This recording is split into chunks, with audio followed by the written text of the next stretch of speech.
Hey, it's Patricia Murphy. It's Tuesday, and this is Seattle Now. Black Lives Matter protests have been a daily fixture in Seattle since late May, and they're getting results. Mayor Durkan pledged $100 million to invest specifically in Black, Brown, and Indigenous communities. She invited community leaders to join a task force to help decide how to spend it. Goode, executive director of Choose 180, was one of them. In a minute, he explains why he turned the mayor down. But first, let's get you caught up.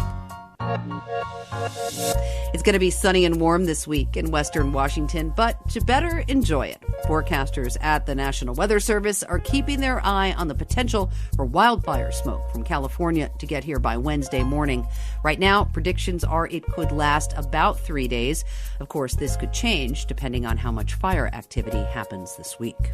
Seattleites, nearly half of you are working from home. That makes us one of the top teleworking cities in the country. The Household Pulse survey determined about 1.5 million people in the Seattle metro area are working from home due to the coronavirus. Still, there are lots of cars on the road. Traffic has been steadily creeping back up since the governor's stay home, stay healthy order expired in June. And finally, skiers, here's some good news. The season that was cut short from COVID last winter is coming back. Seattle Times reports that the state is working with ski areas on additional COVID-related guidance. But for now, Crystal Mountain and Mount Baker plan to be the first open by the end of November. Stevens, Whistler, and the summit at Snoqualmie are also making plans to open. Skiers, of course, will need to wear face coverings and maintain social distance. Today marks 4 months of Black Lives Matter protests in Seattle. A lot's happened in that time. Mayor Jenny Durkan is under pressure to defund the police and invest that money in communities of color instead.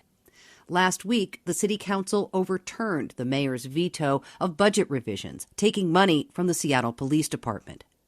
Durkan has committed $100 million towards those communities and set up a task force to help figure out how to spend that money. Goode is executive director of Choose 180, a program that mentors young people in King County. He was on the mayor's task force, but decided to resign over the weekend.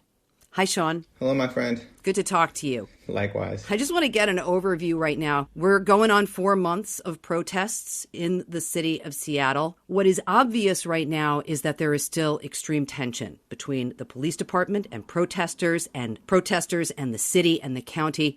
What can you see here that has been accomplished? I think first and foremost, you're having the opportunity to see the power of a collective voice. I think that was very well demonstrated in Tuesday's budget hearing, and the mayor's budget veto got overturned. Would that have happened in March? Not likely. But because of the mobilization of many and the pain that's being felt vicariously by folks that traditionally find themselves distant and separate from the hurt of Black, Brown, Indigenous people of color in our community, we have something special here. And it's imperative that we hold on to that special and that we don't let go and concede that special in exchange for a temporary gift of resources when we have a long game that we must play together, and we must play it together. One thing that this climate has created is the ability for Seattle Mayor Jenny Durkan to promise $100 million in the 2021 budget to make investments for Black, Brown, and Indigenous people. The money is supposed to be part of what is called a participatory budget process.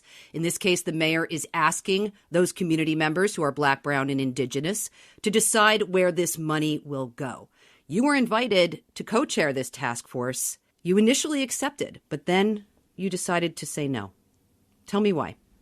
That $100 million didn't come out of nowhere. That $100 million came as a result of the protests that were happening and that people were in the streets yelling and shouting that Black Lives Matter. In earnest, a participatory budgeting process has to begin in community. If it begins by the mayor's office recommending who should be the chairs, then from its infancy, it's not a participatory budgeting process. In addition to that, where is this $100 million coming from? Who is going to be impacted? These questions have not actually been answered to any satisfaction. And third, if we're going to invest money in Black, Indigenous, people of color communities, we probably should divest from the things that are causing those communities harm. When I was engaged by the mayor's office, I was hoping that we were going to be preparing something new together. But the more I got involved in the process and the more I began to understand, I wasn't being asked to bake a cake or find the ingredients that the community desired to be in the cake, but more so to simply frost the cake so it would be palatable to the people I serve. And that for me was deeply problematic and reason enough to push away from the table. So, Sean, one of the issues that you have with the mayor's $100 million proposal is where the money is actually coming from. She's talking about taking it from the general fund. And ultimately, ideally, this is something that you think should probably come from Seattle Police Department's budget. Yeah, I mean, in 2010, Seattle Police Department's budget was right around $200 million. In 2020, their budget's a little bit over $400 million. Why?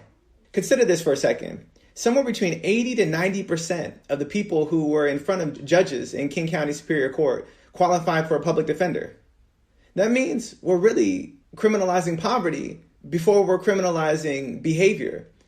If that's the case, then how is law enforcement ever going to solve for poverty? How is law enforcement ever going to solve for mental health issues? How is law enforcement ever going to solve for addiction? It simply can't. And that should not be the role of police officers. We shouldn't be asking them to do all of the things. We need to resource those alternatives to truly create safe communities. We will only get there if we divest from those practices and use those dollars, those taxpayer dollars, for alternatives that actually honor the needs of the community, determined by the community, for the community. So that being said, you, Sean Goode, who I've seen in the community for years, doing the work, participating in the process, had this opportunity. You could be sitting on this committee, making these decisions for the community. Why did you decide to not do it? Where has that strategy gotten us in the last 60 years? I'm reading a book right now called The Sword and the Shield about Malcolm X and Martin Luther King Jr. And there's a speech from Kennedy that's referenced in there in 1963 that highlighted the same disparities that we're experiencing today almost 60 years later. So really, what is that way of being gotten us as a community? And quite frankly, if we are going to get to a place that's different than the place that we are living in right now, it's going to require a strategy that's different. If we together stand in unity and proclaim what it is that we want, our collective voice is going to be the power necessary to move those in city council and at city hall. The mayor and the city council, their job is to respond to our call to action, not the other way around. So we don't need to be invited to a table. We set the table. We determine who's at the table. Those are our dollars. What we're asking for isn't, well, give us $100 million and a blank check and we'll figure out where the money goes. What we're asking for is an authentic process to take place that truly amplifies the voice of the marginalized and allow them to dictate what support, what services they need to be healthy and whole in the city of Seattle, because they're the experts on their own lives. There are people who want to sit on this committee, who are interested in sitting on this participatory budget committee. What does it mean to you and your role in community that you've walked away? What it means to me is that I had the opportunity to hold on to my integrity. I am the child of two parents who suffered from mental health issues, a father who was a Vietnam War vet who navigated a heroin addiction until he died from complications of colon cancer in his 60s. I am the sibling of a brother who grew up inside of a juvenile kid jail. Without his intervention, would have ended up in a similar space because of the way our world and our country and our community criminalizes adolescent behavior. That's who I stand for. At the end of the day, that's the table that I pull up to and I take a seat at. That table in community, the one that I've been called to, the one that I have the opportunity to serve, that table will always exist regardless of the administration that is present today. And if I still pushed up to the table knowing that I wasn't representing community, I would only be representing my own interests, and my interests are inextricably tied to the marginalized in the community because those are my people. And if we are willing to sacrifice our solos to find enough harmony amongst the people, then the song that we sing can be a song of liberation so that all of us who have been marginalized and pushed to the fringes can find our place of power and lead ourselves out of the economic depression that we've been in for decades upon decades in this country, and especially in the city of Seattle. What do you hope for this participatory budget process? What is the best case scenario for this task force, John? The best case scenario is that it stops in its tracks, that the mayor allocates the $100 million to an authentic participatory budgeting process that begins in community, that's flushed out by community, and where the resources are delivered by community. Sean Goode, always great to talk with you. Very much appreciate your insight and your role in all of this. I'm grateful to have this type of space to be able to share out our message, and I'm honored by you, so thank you. Seattle Now is produced by Sophie Reed, Caroline Chamberlain Gomez, Clare McGrane, and Jason Pagano. Matt Jorgensen does our music. I'm Patricia Murphy. See you tomorrow.